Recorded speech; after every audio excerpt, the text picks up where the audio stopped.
فإذا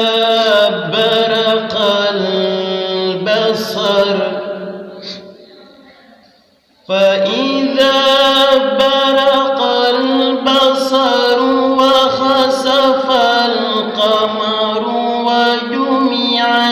الشمس والقمر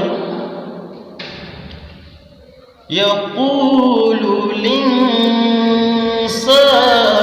يومئذ أين المفر كلا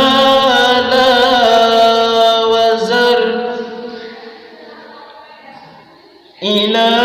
ربك يومئذ المستقر ينبأ الإنسان يومئذ بما قدم وأخر بل الإنسان على نفسه بصيرة ولو ألقى معاذيره لا تحرك به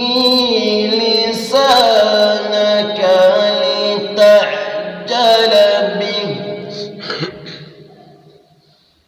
إن علينا جمعه